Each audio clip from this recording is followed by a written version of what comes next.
Good morning, ATD family. We have made it officially through the first week of the baseball season, and Bill's prediction is half correct. Yeah, of course, this guy starts off early.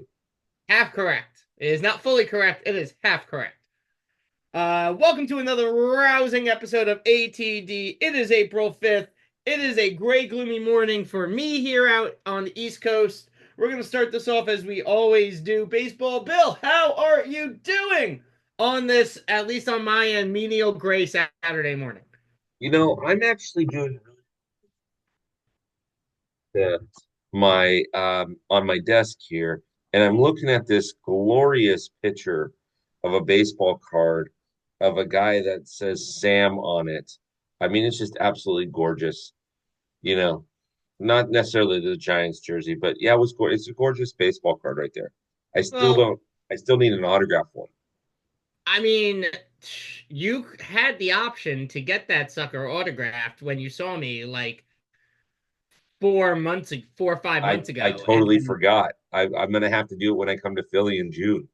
you are absolutely going to have to do it for in Philly when you come in June. Yes, I sir. got that. I Yes, sir. got it. It was kind of tough to get it all out, I'm but we did.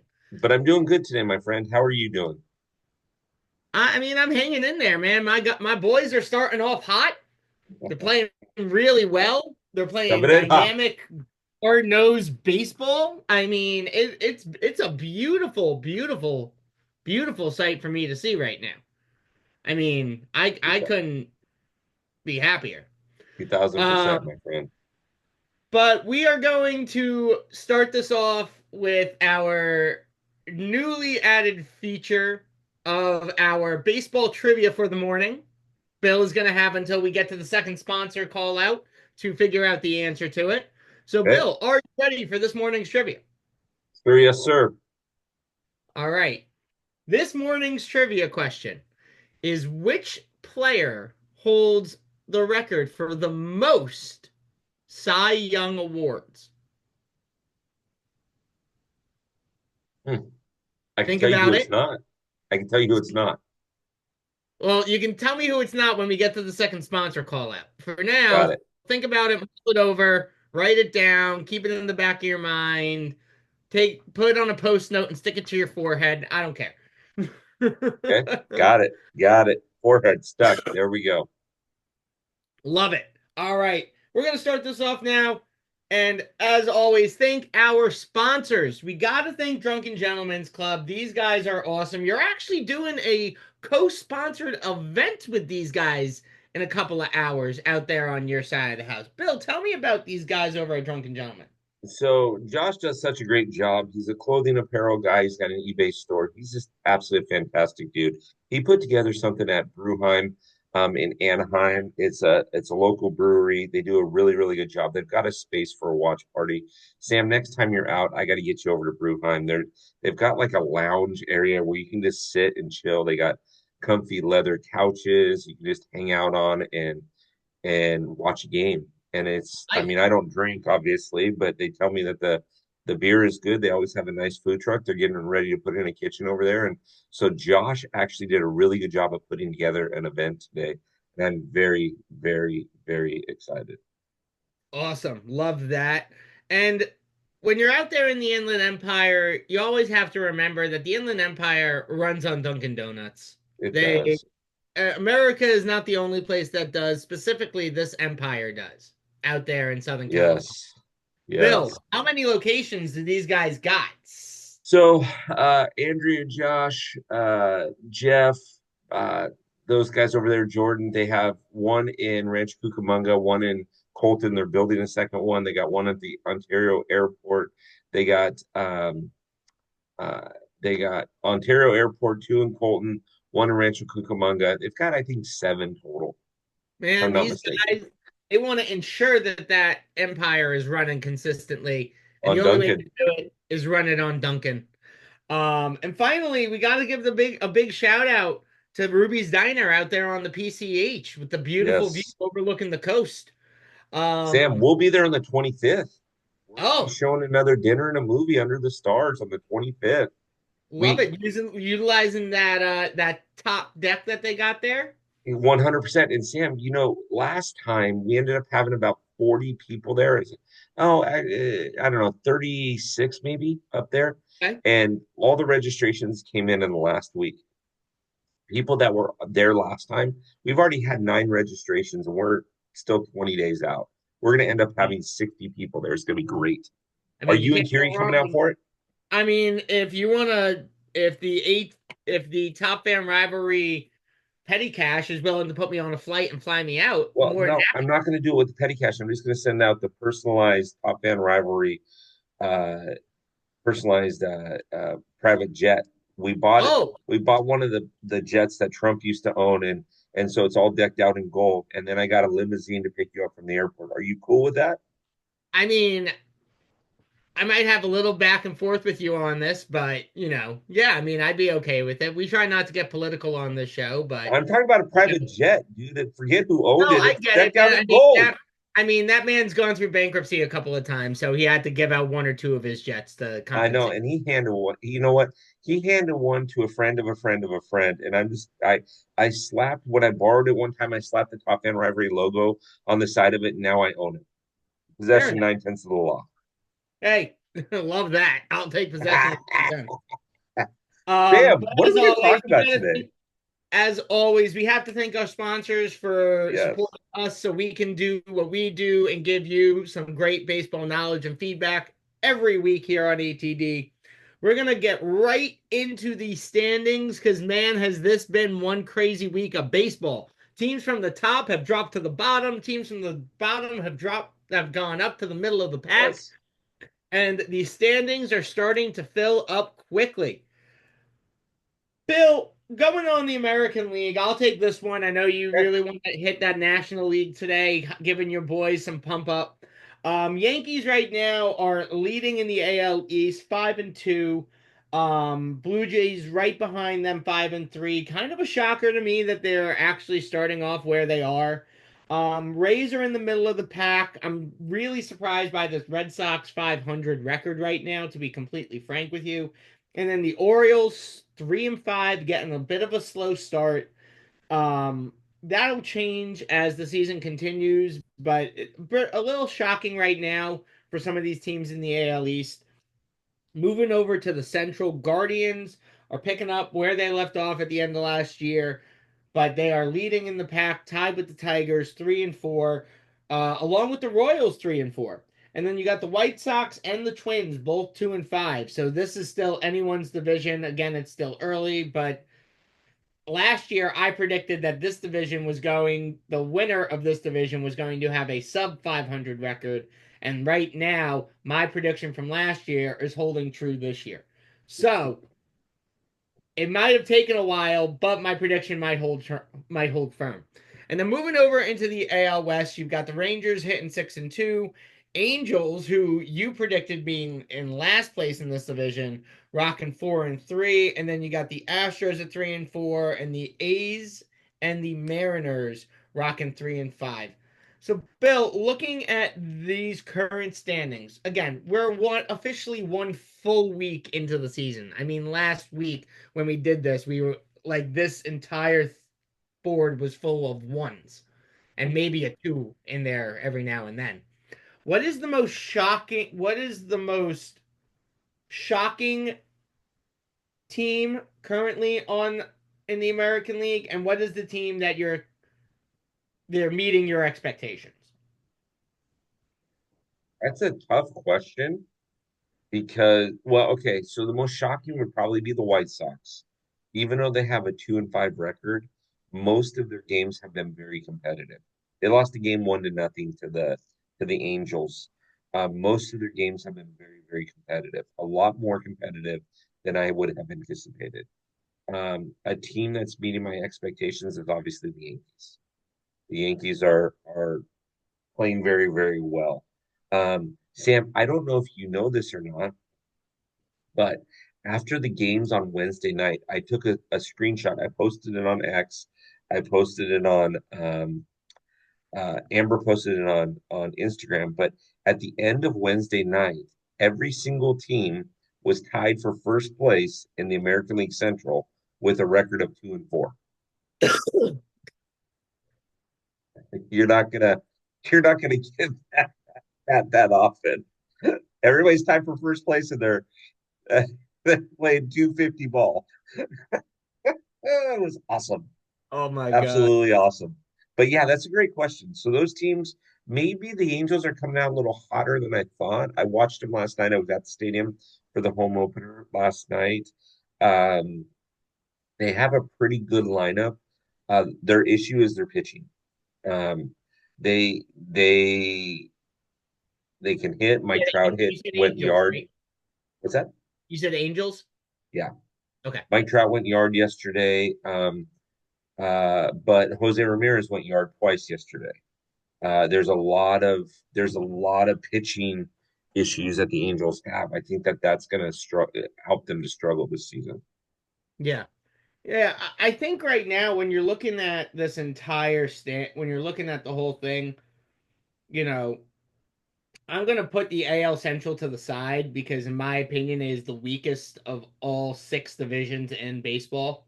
Okay, I don't find the AL Central to be it looks competitive now, but I see this landscape changing drastically, and one team is going to run away with it. My okay, prediction, it will be the Royals. I just see the Royals running away with this division. I think they are the most, in my personal opinion, the most complete team on this entire roster, on yep, these lists. Um, so when I'm looking at the AL East and the AL West, I'm seeing heavy competition. I'm seeing yes, real good heavy competition here, especially with the West being one of the weakest divisions last year in baseball. So it's nice to see this kind of flip the script a little bit and the West become competitive again. What I am going to say is that the team that's surprising me the most right now is the Astros. And it's not be and it's surprising because they're not worse than I expected them to be. okay, I expected them to be actually worse than they are. I expected them to be 2-5, maybe even 1-6. I am just not. The Astros have gone through a lot of changes in this offseason.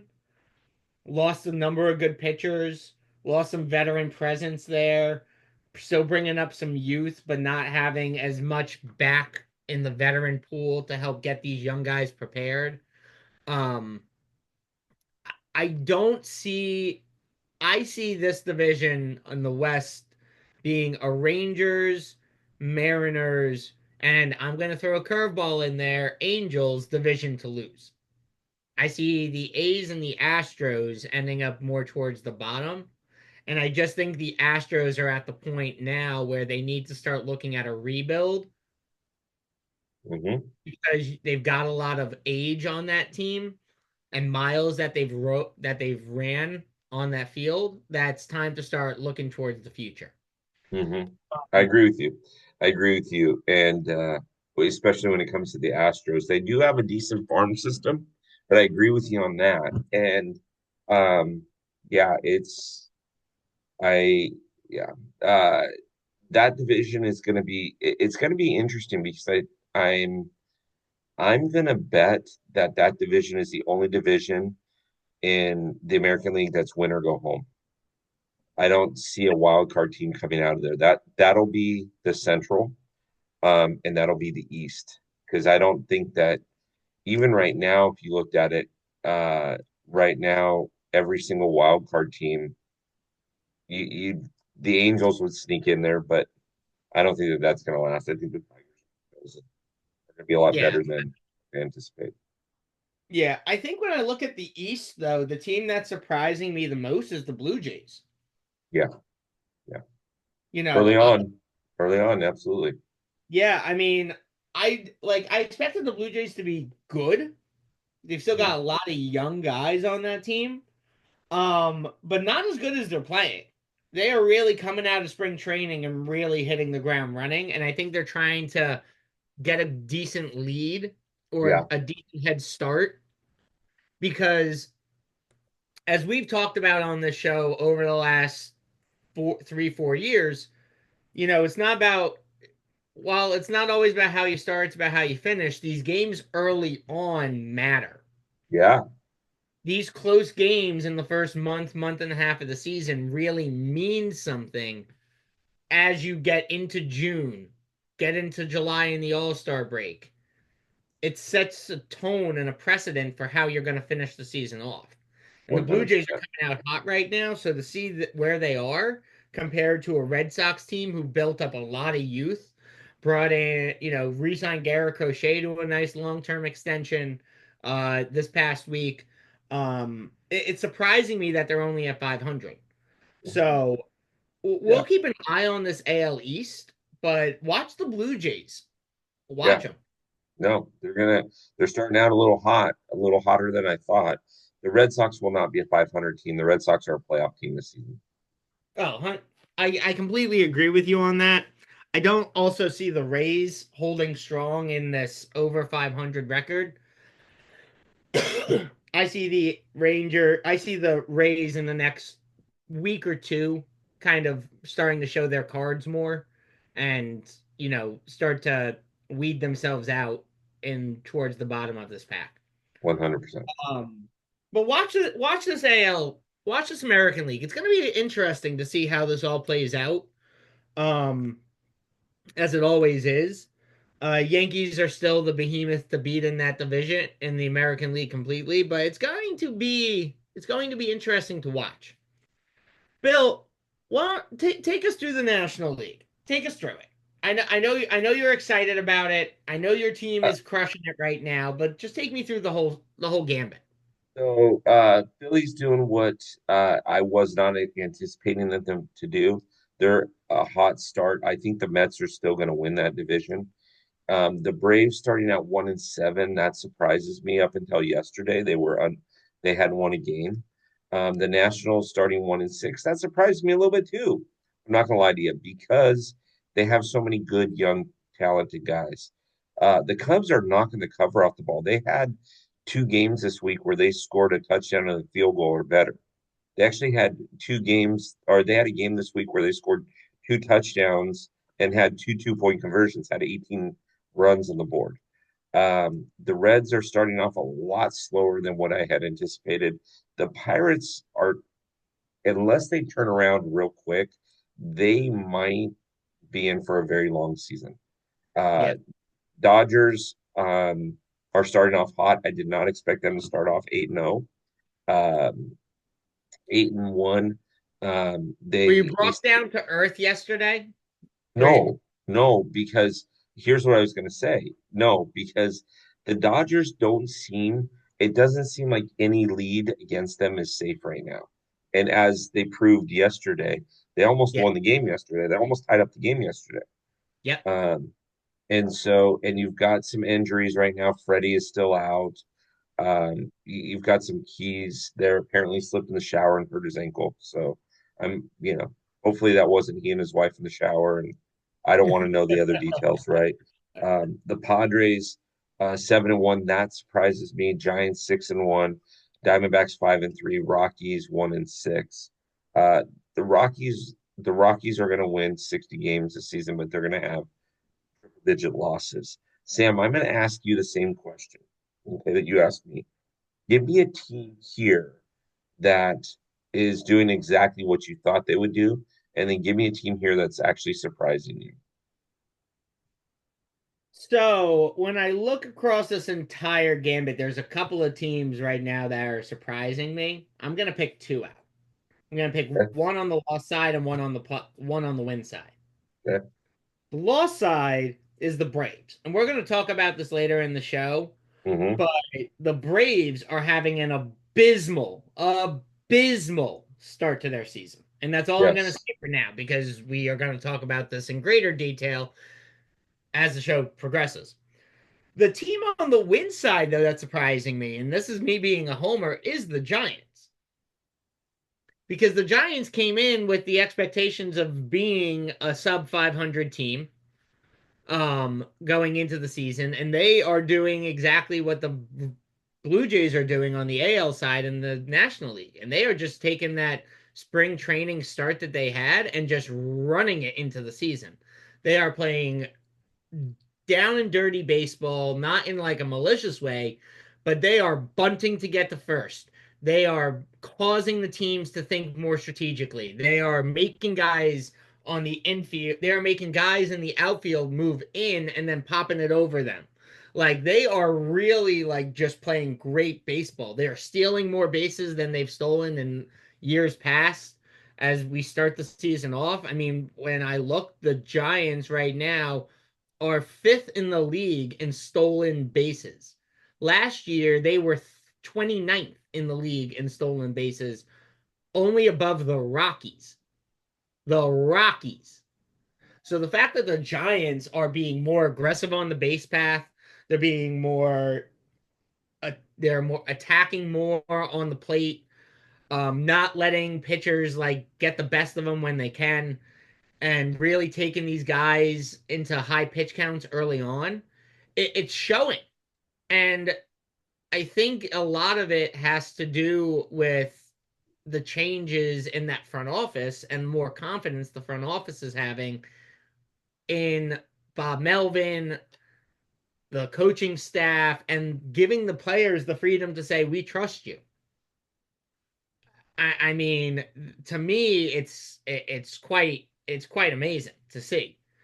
On the side of the ball where I expected them to be, where I expected them to be, it pains me to say this, but the Dodgers. It doesn't surprise me the Dodgers are doing what they're doing.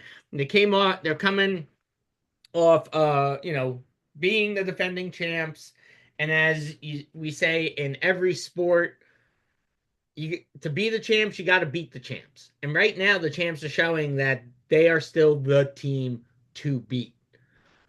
Yes, they might be hit with some injury bugs. Freddie Freeman having a slip and fall at home in the shower and hurting his ankle. But Dustin May came out in his first start back in MLB since the injury last year and is just shined in his debut. Um, Mookie is doing what Mookie does. Otani is having not a crazy struggle bit, but he never starts the season off as good as he finishes, and we've seen that in years past. Um, but the Dodgers are, they are running away right now. And if you're a baseball fan of the AL or the NL, there's no question the team to beat is the Dodgers, and they will until the playoffs or something drastically changes, will stay the team to beat. Um, so yeah, it's not surprising me where the Dodgers are. But there are some teams on here that are surprising. Not gonna lie, and where they sit currently. As as who? Like Um, what does it looking at surprise this, you where the Pirates are at? yes, I think above all, Hmm? yeah, the Braves starting 1-7 is quite shocking, Yeah, but the Pirates being 2-6 right now is to me the most mind-boggling thing. Because they really didn't that team didn't change at all this offseason. They are basically running with the same team they had last year, this year.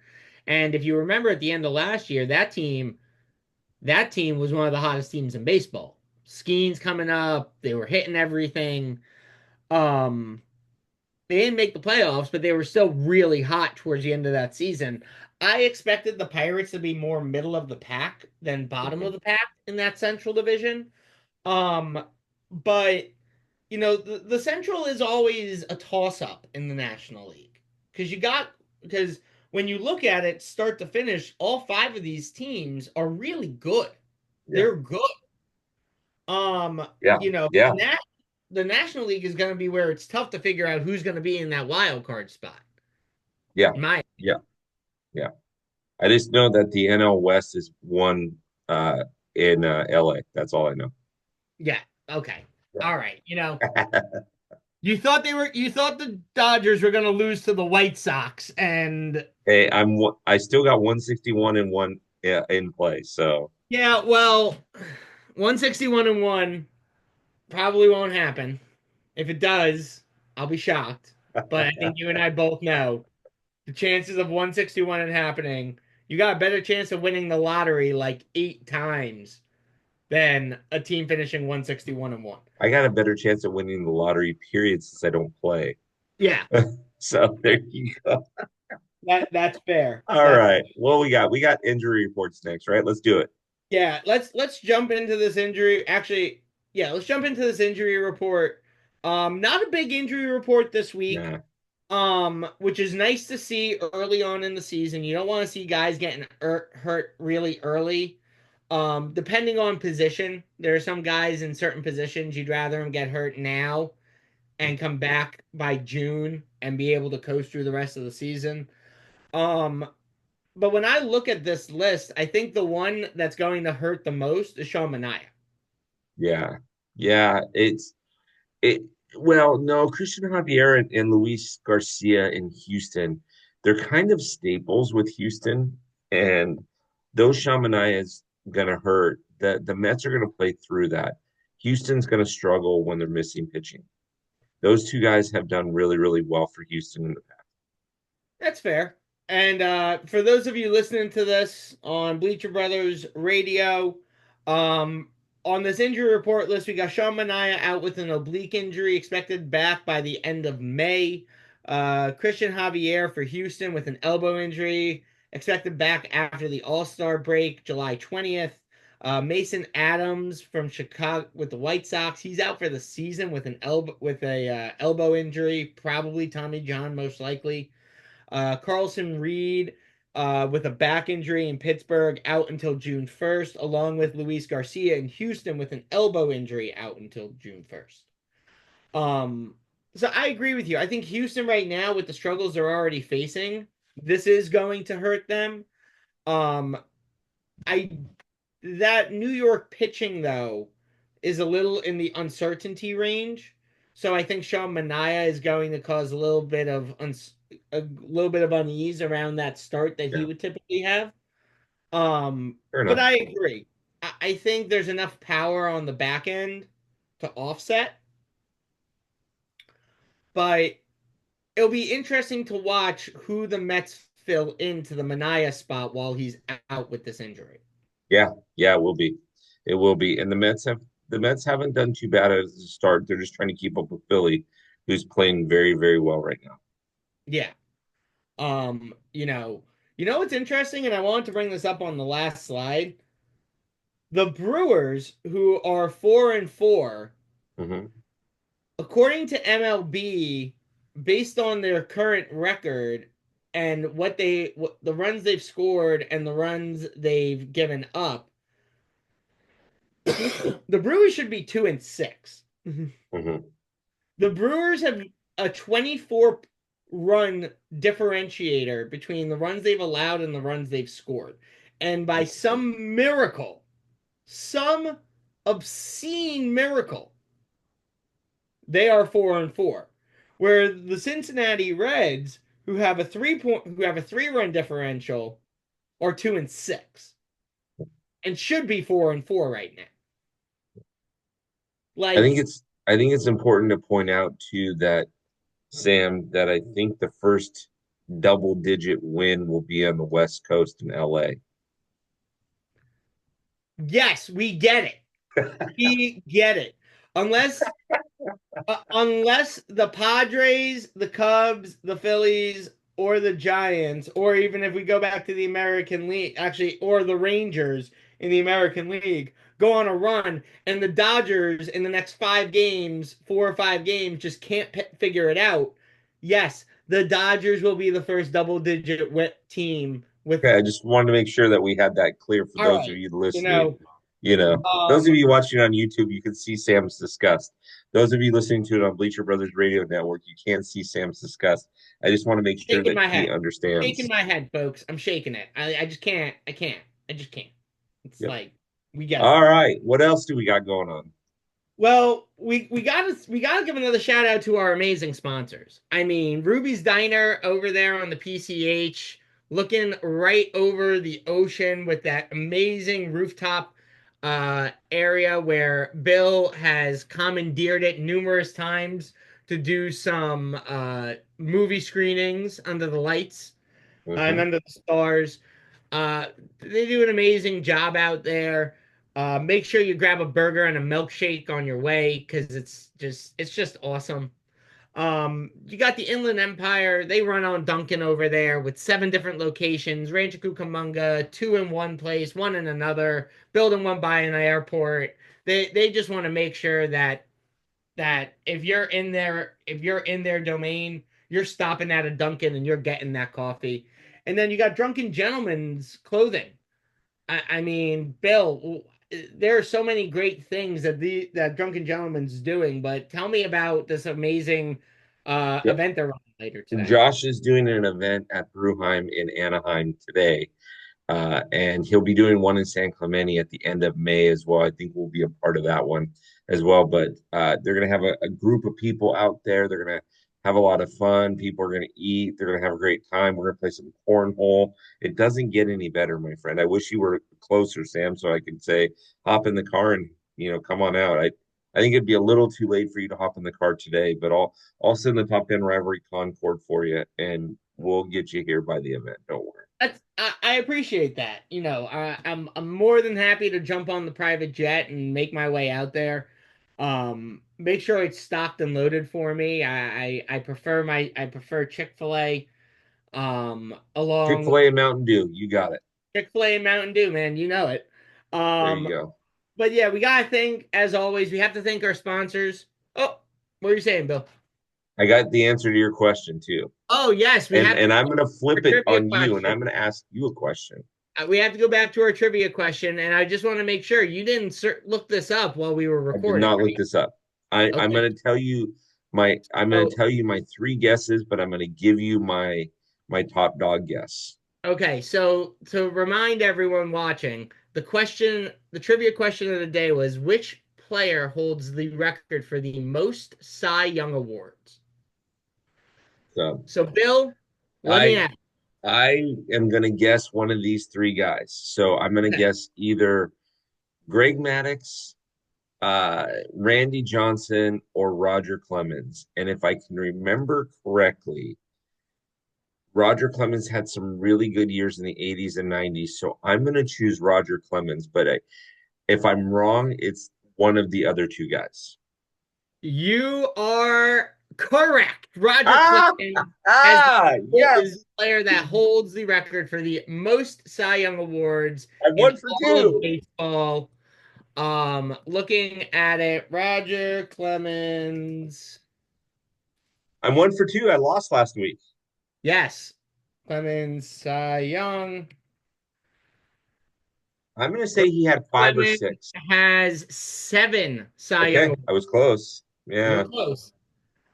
He has won award. He has won that award while playing for the Red Sox, Blue Jays, Yankees, and the Houston Astros. Oh, there you go. See, giddy up. I'm not just a pretty face. I know some things, Sammy. Yes, you do, my Okay, friend. Yes, you do. Now you I'm got a gonna question flip. for me. I'm gonna flip the script on you. Okay. Okay, Nolan Ryan.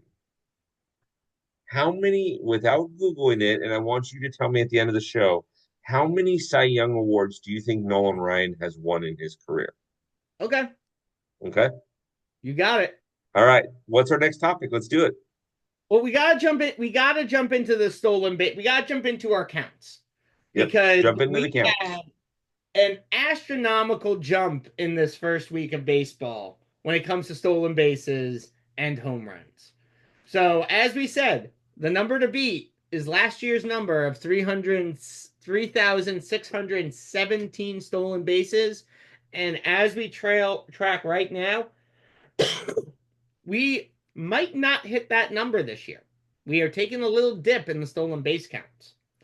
But we are at last week we were at 41. This week we are at 191. We are seeing the stolen base count jump, but we're not seeing the jump at the level that we saw a jump in previous years. Um, O'Neal Cruz for Pittsburgh is leading the charge with 7 stolen bases. Fernando Tatis is there with 5, and we got 3 guys at 4 stolen bases. Isaiah Kiner Falefa. I hope I Palapa, said yeah. that right. Manny Machado for the Padres, and Victor Scott for St. Louis. Bill, my question to you is why are we seeing such a major dip in the number of stolen bases now than we have seen in the last 2 years?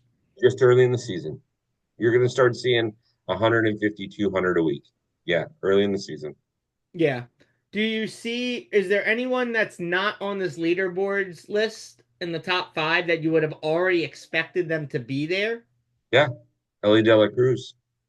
Yeah. Tell me Ellie De about it. La Cruz. I'm a little surprised. Manny Machado is not a base stealer. He's a little getting a little old in the tooth for that. But he's got 4 of them already. Fernando Tatis. Uh, that doesn't surprise me. He can move. So yeah, O'Neal Cruz doesn't surprise me at all either. But Yeah. expect 150 to 200 every single week going forward. Okay. And I mean, if you're talking April, May, June, July, August, and September, you're talking 6 months. If you have 800 stolen bases every month, we're going to well beat that. So Yeah. Well, we'll see what happens. But to your point, Ellie has only got 2 stolen bases on the year. mhm. he'll So he'll he'll pick it up. yeah, So but will Shohei. I'm also going to say that that is definitely impacting how the Reds are playing because he's a base runner. He is known for being lightning fast on those on that base path. Yeah. So So you so know, will Shohei. Shohei's not he's not stolen a lot of bases. Part of the reason is that when he's getting on, there's either guys in front of him where he can't steal, or he's hitting the ball out of the yard. So yeah. Well, he's got 2 stolen bases, but he's been caught once. yeah, So we'll see how this plays out. But yeah, could we beat this number? Yes. Do I see it happening? Unfortunately, I don't. I don't think this is going to be a year where we're beating last year's number. I Um, actually disagree. I actually think we'll be over on this number. well, we can agree to disagree, and we'll see how the end of the season plays out. Just Okay. remind me again who gets the double digit wins first. Moving on. Moving on. It's, As we look at the home run leaders, Aaron Judge has reemerged as the leader yes, in home runs, hitting 6 in the last week. This guy is on fire, and we are going to talk about the Yankees and why they've been on fire with these home runs in a minute or two. But we had a 202 home run jump from last week to this week. Aaron Judge leading the charge with 6. Tommy Edmond out there in LA Dodgers with 5, Eugene Suarez with 5, Jazz Chisholm with 4, and Wilmer Flores coming in with 4 home runs, starting the season off hot. Well, with Wilmer's age, it's pretty impressive to see him already starting off the year at 4 home runs. both He said, Wilmer and Tommy Tanks will not be on this leaderboard at the end of the season. I can no, guarantee you that no, much. absolutely not. Um, Neither will Jazz Chisholm, by the way. or yeah, definitely Jazz Chisholm won't be. Jazz Chisholm is not known as a home run guy, but No. part of it, part of the reason why he's been hitting so well, we'll talk about in a minute. Yeah. Um, I'm going to ask you the same question. Do you think we are going to beat our number to beat this year in the home run count? Will we No. beat last year's home run number, or will we fall below both? No, we're going to beat last year's 54-53, but we will not beat 2023's 58-68. I say on the stolen bases, yes. On the home runs, no. Okay. Um, What is about there you? I think I definitely think we'll beat last year's number. I think we'll be closer to the 58-68 this year than we were last year. Hmm, I But no, agree. I don't think we'll beat it. But I think we'll be within 200 of the number.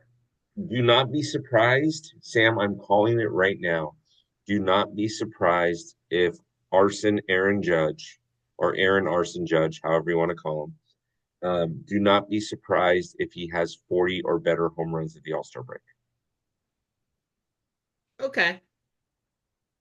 I will be surprised if he has 40 home runs by the All-Star break. But again, as you've said, it's early in the season. Pitchers are still getting their position, they're still getting their velocity, they're still getting their placements, they're still finding the box. And these umpires right now are not doing well. They're not coming off of spring training well, having the mentality of players challenging calls and things like that. So mentally, the umpires aren't there, so they need to get better at it.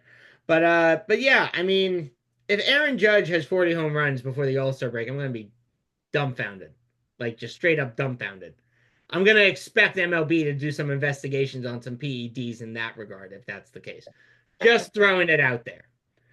Um, so moving right along, as we talked about, the Yankees have been on a home run rampage this year, and there's really one thing that's differentiating them from this year into last year.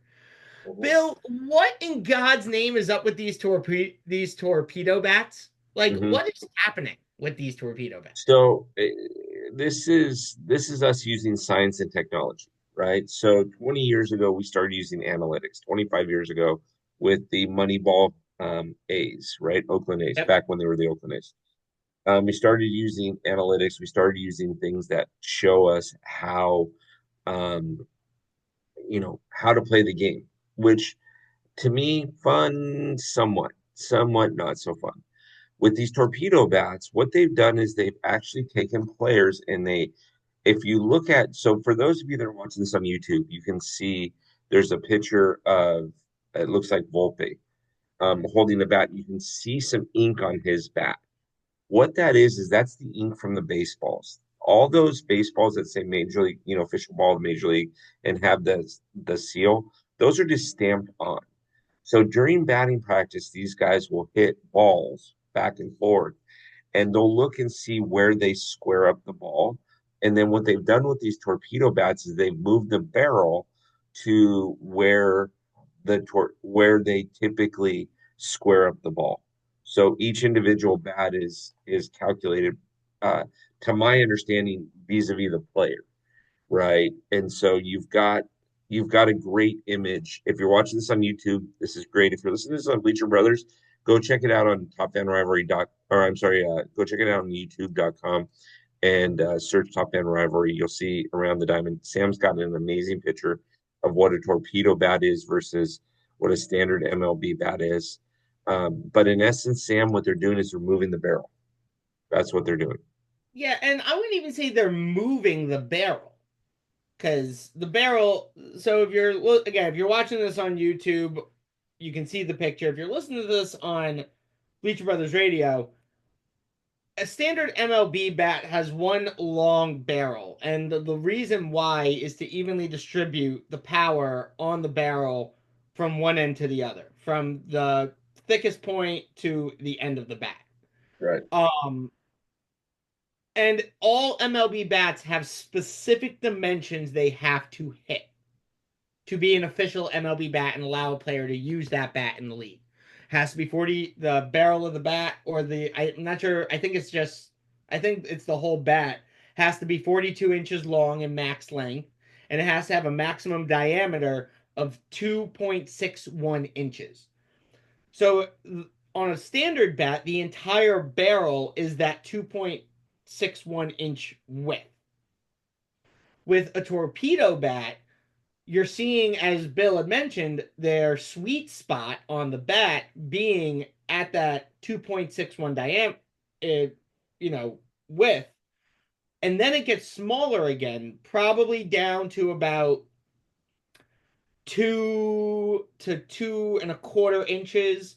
So you're framing where the sweet spot is. But what that's Mhm. allowing is that when players are swinging the bat and hitting it in that shortened sweet spot, they're now able to get a little bit more power out of it because they're isolating where that power is coming from rather than having it be evenly distributed across the entire barrel.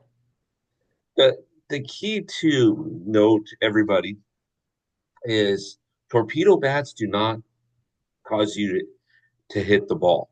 You still have to have the hand-eye coordination. You still have to have the ability to hit the ball. Now, can torpedo bats help the ball go further? Yes. Steroids does not help you hit the ball. It may help you hit the ball further, i.e., Barry Bonds breaking the bat in Miami and hitting the ball out of the yard. That's a steroid thing. But Barry Bonds still had to connect with that ball. He still had to have the ability to read the pitch and swing and put his barrel where he wanted it to be.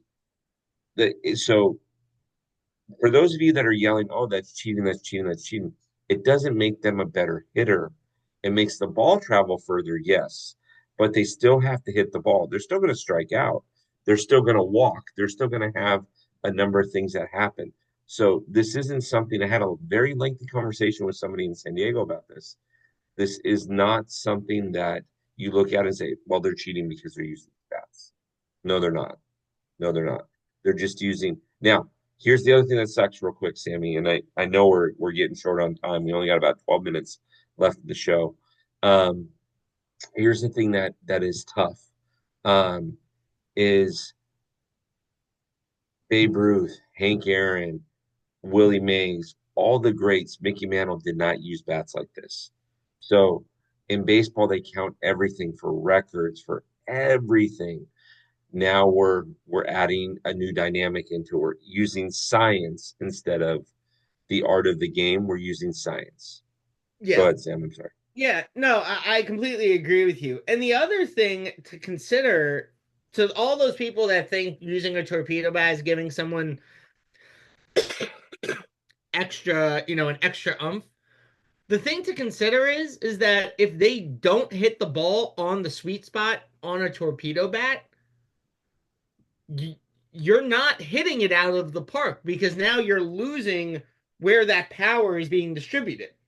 Whereas on a standard bat, if you were to hit the ball towards the top of the bat, you would have even amounts of power from where you hit at the top to where you hit at the bottom of the barrel.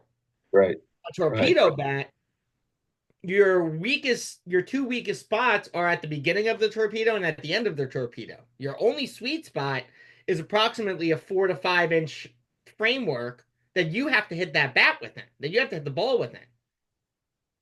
So yeah, you need to know how to hit the ball. You have to put pine to leather, and you got to hit it on the sweet spot. You're in an essence, you're almost kind of hurting yourself with torpedo bats than with a standard bat. You're Well, taking the good with the bad. You're taking the power you're going to get when you hit it on the sweet spot mhm, to the bad where if they pitch it a little bit more outside or they pitch a little bit more inside and you either have to elongate or shorten up your swing, well now you're risking where that power is going to hit on where that ball is going to hit on the bat. And it could just ultimately skew where that ball is going to go. right. So, So keep in mind, we talked about leaderboards. Keep in mind that Jazz Chisholm, as a player, has hit 81 home runs in his entire career. and 81 as home runs. recorded. And as of recording, his best year, he hit 21 or 24. That's with two teams. He already has four. Yeah. So I mean, and he had two in Mil or against Milwaukee when they first introduced this bat. So, we can make arguments either way, right? But Yeah. again, I'm still going to make the argument, Sam. I'm still making the argument, Sam, that it doesn't make them a better hitter. They still have to hit the ball. I agree. I agree. We're going to touch real quick on something that I mentioned earlier in the show. Yeah. And that is, Bill, what in God's name is happening in the ATL? Just what is going on? You got One in seven starters. you got Jackson Profar getting suspended for half the season because of PEDs. Their pitching staff can't figure it out. They're not putting pine to talk. They're not putting pine to leather. They can't figure it out in the field. What is it? Is it a combination? Is it one thing? Like what's going on?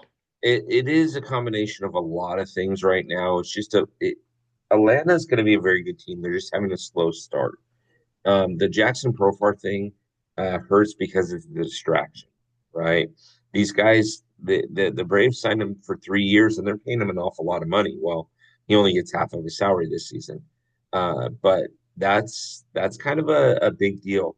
Here's the thing I would say about the Braves, and here's the thing I say because of the Giants, because of the Padres, because of the Mets, because of Philadelphia, and who knows, maybe the Cubs and um, the Reds, even in certain senses. Uh, they start off 1-7. That's not the end of the world. Okay. But if they're 40 games in and they're 15 and 25, we now got a problem because Yeah. I never thought that they're going to win the division. I think that Philly and the Mets are too strong, but I definitely chose them as a wild card team.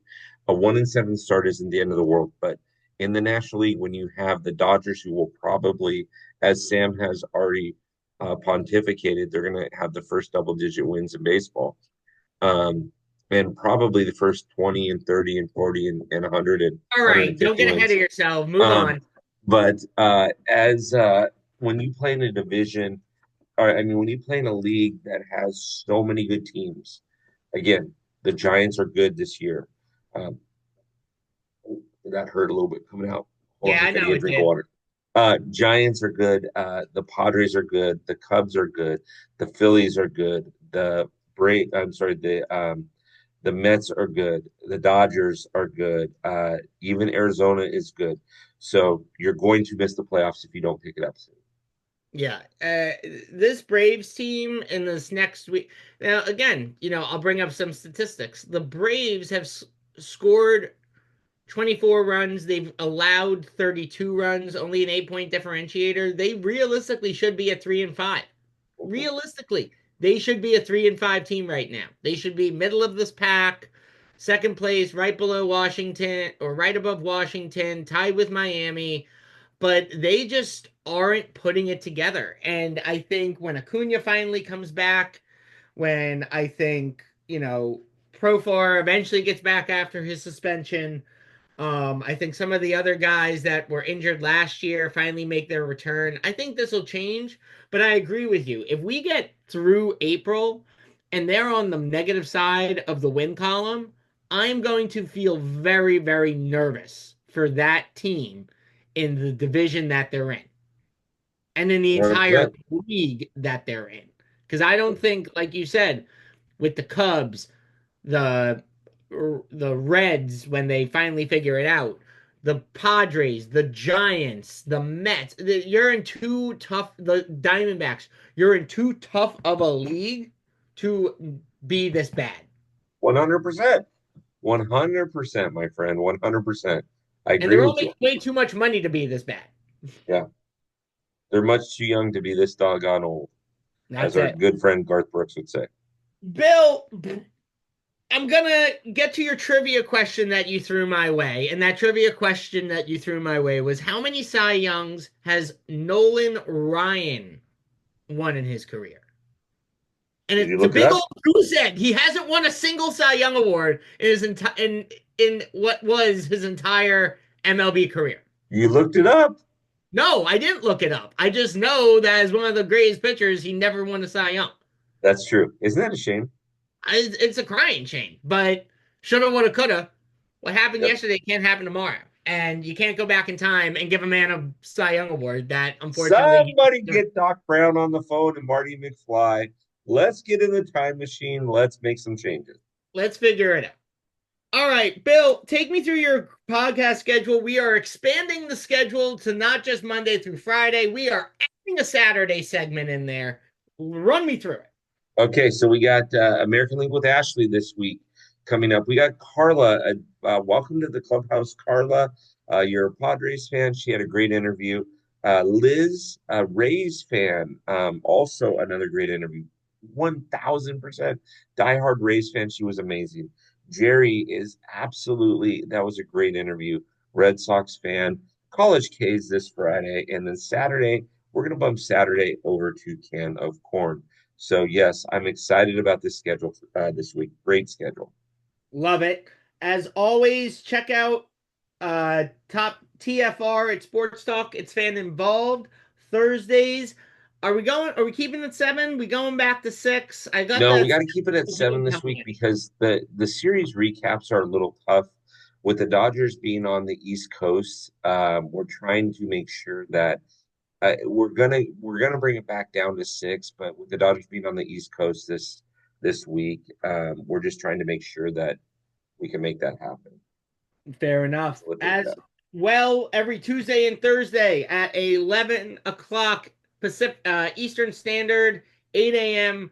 Pacific. Make sure you are checking out In the Leagues with Baseball Bill on Tuesdays and Thursdays, seeing what's going on during the week and keeping us up to date on all of those baseball statistics. And this week, with Mikey and Baseball Bill in the Dodger series recaps, we got Meg and the real Philly Luchador on Sunday at 6 p.m. Pacific Standard Time, and then Andrea on Thursday, 6 p.m. Pacific Standard Time. Make sure you are checking those out.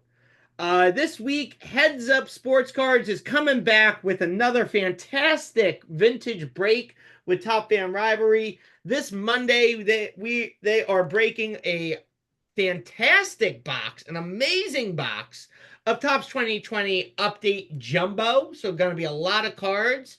If you haven't gotten your spots in there yet, make sure you are jumping in and getting your spots quick because they are going to go fast. gonna go fast. Once again, we have to thank our sponsors, Drunken Gentlemen's Club, that's going to be doing an amazing event later today. On the West Coast. Bill will be there, so make sure you go and support. Ruby's Diner on the PCH, overlooking the beautiful Pacific Coast and the Pacific Ocean. Grab a burger, grab a milkshake, sit out on the upper deck, overlook that water, and just enjoy your time. And Bill, Duncan, Inland Empire? What? Duncan Inland Empire and with all 7 locations again, thinking Andrea, Jordan, Josh, Jeff, all over there. And and you mentioned the thing today, Sam. The event's going to be so awesome, but I'm still holding a Grand Slam Sam baseball card unsigned. This is a 1 of 25, and it's unsigned, and I can't even pass it out today because it's unsigned. It's so I bad. virtually signed it. How about that? Virtually signed. I'll send you the DocuSign. That's fair. I charge $50 per autograph though, so just keep that in mind. Of course you do. All right, Sam, it's been a great show, man. I cannot wait to do it next week. Take I us through know this last thing. it's going to be awesome. And as we wrap the show up, always make sure you are checking out topfanrivalry.com for new articles, podcast merch, the t-shirt, and the 27 Outs Card Club. The 27 Outs Card Club is fantastic. It gets you 2 guaranteed spots of your team of choice in both breaks that Bill runs on Top Fan Rivalry every other week. You pick your favorite team. That team is guaranteed for you in both of those breaks that he runs, as well as a $5 credit towards the locker room or the team store in the locker room. So make sure you are signing up for that as well. Make sure you check out topfanrivalry.com for the exclusive member events that are in person as well as virtual. NTFR Fan Fest every January. I'm praying to get out there this year to be able to see all of you. So please make sure you sign up for TFR Fan Fest. It's going to be a fantastic time. Bill, Megan, and Amber put an amazing schedule and program together for it. So I will make sure if I don't sign it when I see you in June, I sign it at TFR Fan Fest, Bill, as he holds up the card once again, waiting for me to sign. Although I think we have to get a version 2 out there. There are better Okay, pictures of me that we should get in a version 2. okay, So we do that have might a be my season. rookie card. That might be my rookie card, and we got to get to we skipped my sophomore year. We'll go to a junior year. How We about that, do. Yeah, there we go. There we go. Sam, Bill? Any final comments for the fans out there? nope. Go fight, win. See you next week. Finish it like you do. Go fight, win. Thank you so much for joining us this week on ATD, and we will see you on the field next week.